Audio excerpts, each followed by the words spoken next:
जय भीम। नमस्कार, हम हैं रविंद्र और आप देख रहे हैं बहुजन नायक। केंद्र सरकार द्वारा संसद में पेश किया गया 130वां संविधान संशोधन बिल का बसपा प्रमुख बहन मायावती ने कड़ा विरोध किया है। उन्होंने कहा कि यह बिल लोकतंत्र विरोधी है और केंद्र की सत्ताधारी दल अपने स्वार्थ और देश में ज्यादातर दुरुपयोग ही करेगी।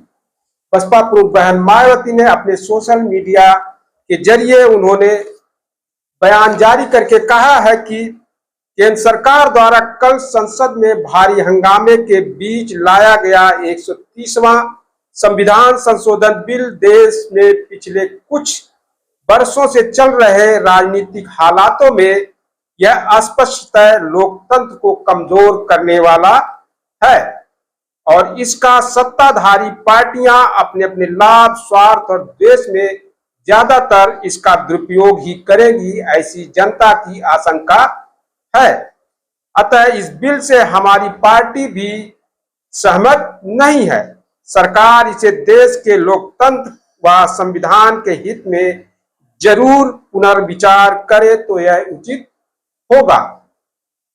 इस बिल में प्राविधान किया गया है कि प्रधानमंत्री, मुख्यमंत्री और मंत्री अगर किसी 5 साल सजा वाले कानून के अंतर्गत 30 दिन जेल में रहते हैं तो वह उनकी पद जो है स्वतः खत्म हो जाए, यानी मुख्यमंत्री का पद, प्रधानमंत्री और मंत्री का पद स्वतः खत्म हो जाएगा।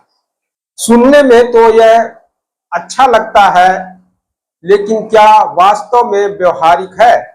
क्या कोई प्रधानमंत्री को गिरफ्तार कर सकता है? नहीं कर सकता है। यह बिल यदि पास हो जाता है तो ज्यादातर इसका दुरुपयोग ही होगा। जो केंद्र में सत्ताधारी दल होगा वह अपने विरोधियों के खिलाफ ही दुरुपयोग करेगा।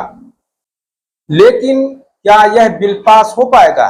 यह बिल 2/3 बहुमत के साथ संसद में पास होगा, तभी यह कानून बन पाएगा।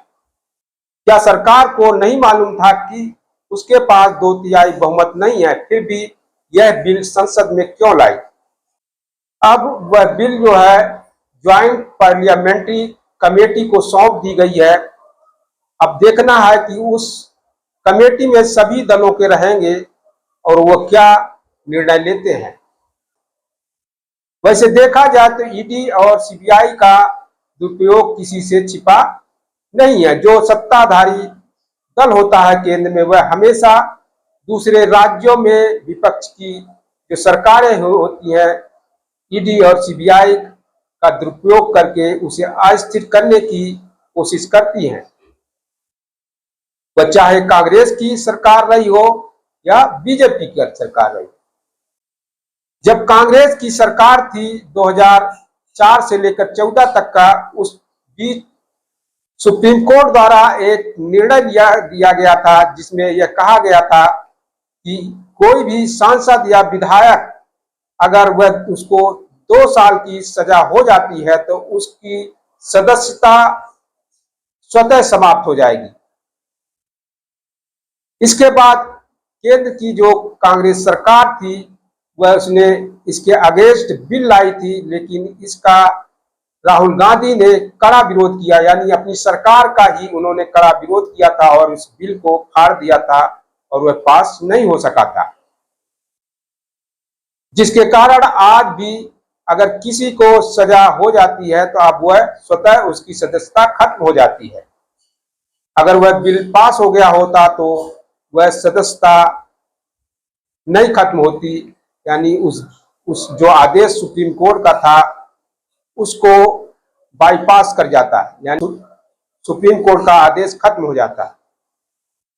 पीछे का इतिहास अगर देखा जाए, चाहे वह बीजेपी की सरकार हो या कांग्रेस की सरकार हो, सभी सरकारों ने अपने विरोधियों को की सरकारों को जो राज्यों में थे उसको अस्थिर करने की कोशिश की गई। बीजेपी की जब सरकार थी, अटल बिहारी वाजपेयी प्रधानमंत्री थे, उस समय बिहार की चुनी हुई लालू प्रसाद की सरकार को अस्थिर करने की कोशिश की गई थी। इसके पहले कांग्रेस की सरकार थी, तब उस समय इंदिरा गांधी ने भी धारा 380 का उन्होंने दुरुपयोग करके कई सरकारें बर्खास्त कर दी थी।